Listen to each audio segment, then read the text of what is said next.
Thank you very much, Deputy Speaker, for giving this opportunity.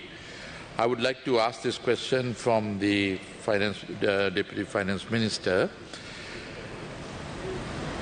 The impact of 44% tax on Sri Lankan exports to the USA. Sri Lanka export sector, particularly the textile and the apparel industry, has long relied on access to the US market as a key driver of economic growth. Given a fragile economic situation and our ongoing recovery from bankruptcy, maintaining stable trade relations with key partners is crucial for sustaining employment. Foreign exchange inflows and overall economic stability is a must. On the 18th of March 2025, I raised in this House regarding the potential risks posed by the United States deglobalization policies and the tariff increases on Sri Lankan exports. Despite these concerns being highlighted well in advance, on the 2nd of April 2025, US President Donald Trump imposed a 44% reciprocal tariff tax on Sri Lankan imports to the US. This decision is a severe blow to our export sector, affecting thousands of businesses, workers and overall investor confidence in Sri Lanka's economic recovery. It is imperative that the government provides clarity on its preparedness, response and future course of action in addressing this critical issue in this regard. Can the Honourable Minister inform this House, 1. The proactive measures. After I raised the concern on the 18th of March, what immediate diplomatic or trade-related actions were taken by the government to prevent such a drastic tariff imposition? 2. The counter-strategies. In the response to newly imposed 44% tax, what short-term, long-term counter-strategies will the government adopt to protect Sri Lanka export sector, rubber-based items, tea, marine, that is exports of fish, etc., particularly textile and apparel industry? 3, Deputy Speaker, engagement with the US officers. Since my question was raised with whom in the US administration, US trade representatives or other relevant authorities has the government engaged in discussions regarding the tariff hike? What has been the outcome of this engagement? 4, diplomatic engagement and negotiation with the US. Given that Sri Lanka is still emerging from bankruptcy, has the government formally requested President Trump or the US administration to consider a special dispensation or an exemption for Sri Lankan exports? 5, market diversification. Given the volatility of US trade policy, what alternate export markets or trade agreements is the government actively pursuing? Reduce Sri Lankan dependence on US market. What I'm saying is the free trade agreements and taking our diversification strategy away from one market that is dominated at the moment. 6, detailed export data. Over the past 5 years, what have been the primary products exported from Sri Lanka to the United States and what has been the export value for each of these products on an annual basis? Tariff comparisons. What are the current tariff rates imposed by the United States on imports from Sri Lankan main competitors in textile and apparel sector, specifically countries such as Indonesia, China, African countries, Vietnam, Bangladesh and India? How do these rates compare to the 44% tariff now imposed on Sri Lankan exports? Strategic response.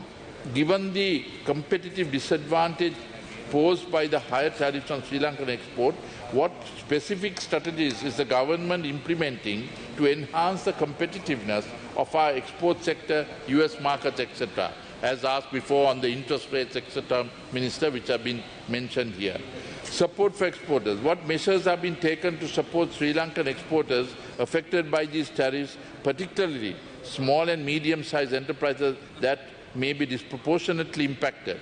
I know this is a national problem, and that is why let us ensure that we basically, I heard the leader of the opposition mentioning that convene all-party conference on this matter. So let's take this as a national crisis, because you won't be able to take the world on. So let's the world take the particular importing or the areas where they are trying to impose taxes in a very capricious manner. Deputy Speaker, thank you. Honourable Anil Jayantha. Honourable Deputy Speaker, thank you very much.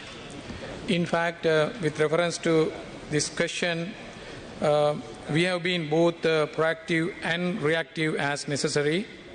However, we were not panicked and not driven by emotions. All the possible risks and consequences have been assessed and taken into consideration accordingly. Diplomatic relations and continuous dialogues with the White House and the US Trade Representative Office are taking place continuously. To highlight some of the actions that we have taken, diplomatic measures have been taken.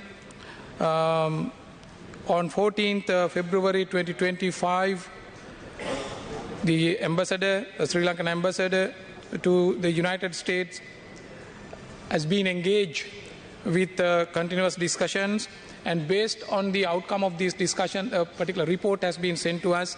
We evaluated that. Then there is another engagement with the International Monetary Fund as well, just to highlight the significance of this issue, since we are working under IMF, EFF, the program. Then another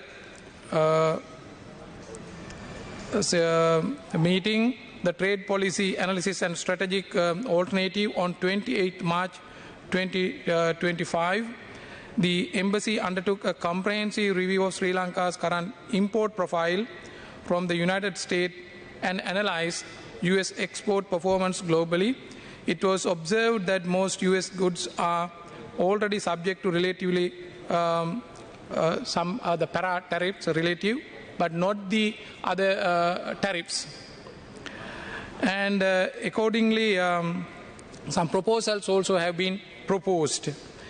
Then on 1st April 2025, the embassy engaged with the US Trade Representative Office, where Mr. Brendan Lynch, Assistant US Trade Representative for South and Central Asia, and Ms. Emily Ashby, Director of South Asia, took part in this particular discussion. And then immediate responding to the executive action, that is on 2nd April 2025, once this announcement was made, the report was submitted. So that is from the diplomatic ends. The other one, His Excellency, the President of Sri Lanka, appointed a special committee comprising industry experts and the government officials, and including to the deputy ministers, to look into this particular situation and propose possible actions to be taken. Accordingly, several meetings were conducted locally. In addition, we had a meeting with the US trade representatives also through a virtual discussion, where we discussed the possible options and the mitigation options to reduce this trade deficit. So even though it is called that the tariff rates are very high, the calculation is based on simply based on the trade deficit divided by its corresponding imports. So therefore, our proposal should also be based on the ways and means of reducing this particular gap. So these things are being discussed and a report is prepared. And we will be having another discussion with US Trade Representative Office tonight through a virtual meeting at 8 p.m. And then we held several roundtable discussions with local expertise well before this particular announcement was made at Lakshman Kadirgama Institute, where politicians and experts took part. In addition, the government also, His Excellency, the President, directly wrote to the President of the United States, Donald Trump, the letter highlighting the possible ways of mitigating these things and the actions that we can take, and the request for collaborations to reduce these tariffs. And that letter has already gone to and presented to White House, and the White House has acknowledged that letter received. So therefore, the idea and the view, especially spread in the social media and expressed by the people, that we have not taken appropriate action is not true. We have taken actions, but with respect to this particular situation, we have to understand that this is not a situation between only two countries. This is a global situation. In the United States, the trade barrier, the strategies, and the standard formula has been applied, and there were no room there for any country to proactively negotiate and take a concession. I'll give you two examples. One is India. India went to the United States and had certain discussions about these things, but so there the reciprocal tariff rate is 26%. It is merely 50% of the percentage, that is the trade deficit, that is the trade deficit divided by its import, 85 billion. So it is very clear, it is open for all the countries. That is example number one. Example number two, categorically, US Treasury Secretary Scott Bessent has stressed this, I quote, on April, so this is before the 2nd April, he says, on April 2nd, each country will receive a number that we believe, I emphasize the word believe, I believe, that represents their tariffs. So for some countries, it could be quite low. For some countries, it could be quite high. So Treasury Secretary further highlights that they hope that after the announcement, after the nations received it is reciprocal tariff number, will come to us and want to negotiate it down. So it very clearly says that the negotiation for tariff reduction can take place only after this particular announcement. So just giving maybe summarized answer for the few questions about the market diversifications. So apart from this tariff, Yes. Clarification so that he'll be able to summarize. I think let me Can finish we first. wait until the Honourable Minister Minister has finished? Yeah, quickly I'll finish. Then apart from these things, as far as the export market is concerned, so we have already explored and exploring the possible market diversifications. We are especially looking for opportunities in GSP plus in the European region, and the UK also DCT as the possibilities, and the China and the Middle East, India and South Asian countries. There are various means and possibilities. In addition, special trade agreements as well. And coming back to detail export and import data for last 5 years, it is clearly indicated that our trade deficit is almost 88% as shown in the numbers. So out of the items that we export to the United States, the 5 items including apparels and the food items and the other the main products, 85% accounts for these 5. So therefore we need to basically pay attention on these 5 items. And about the structure of importation, there are the food items and pharmaceutical products. Of course, for the pharmaceutical products, the tariffs is 0, and turbojets and optical, photographic items, and plastic and other related items. So major categories I just mentioned. So here the tariff rates are not that much. So that varies from 0 to 20. But the para-tariffs are there, of course, we can discuss. So by taking into account all these situations, our team is exploring, and we hope that we would be able to find a good the solution for the country.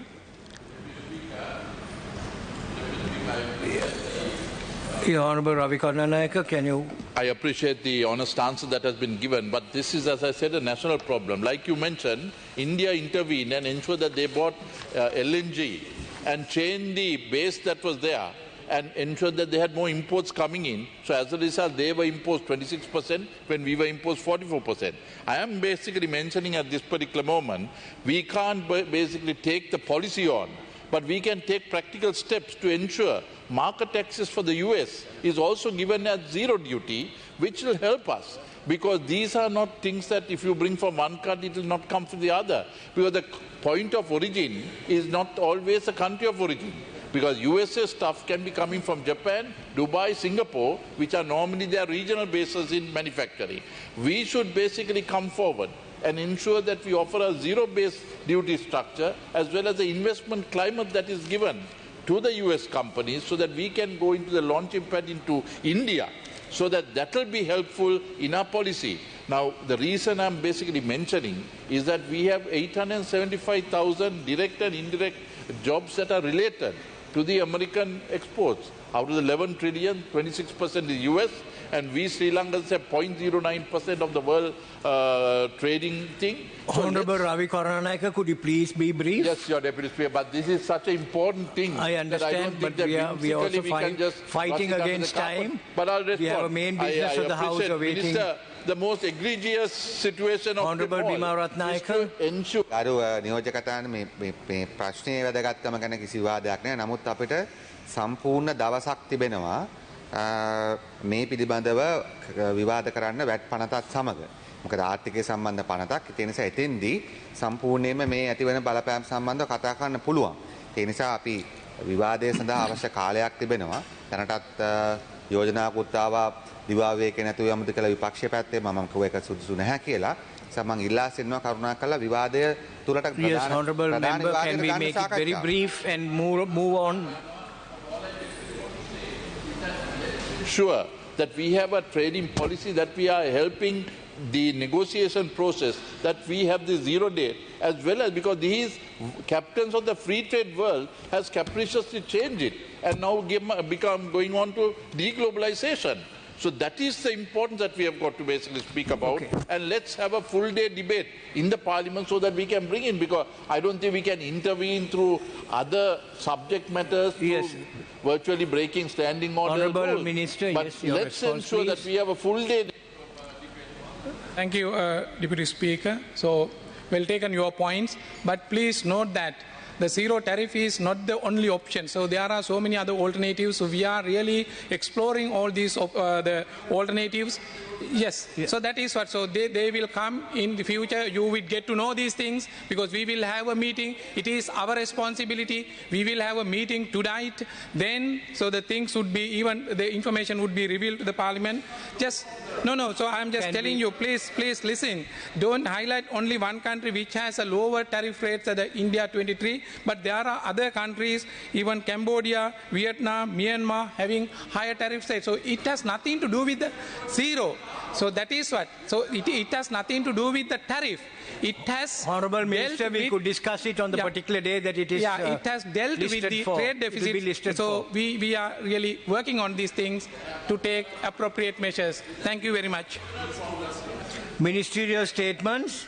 Honorable Vijita Herath, Minister of Foreign Affairs, Foreign Employment and Tourism.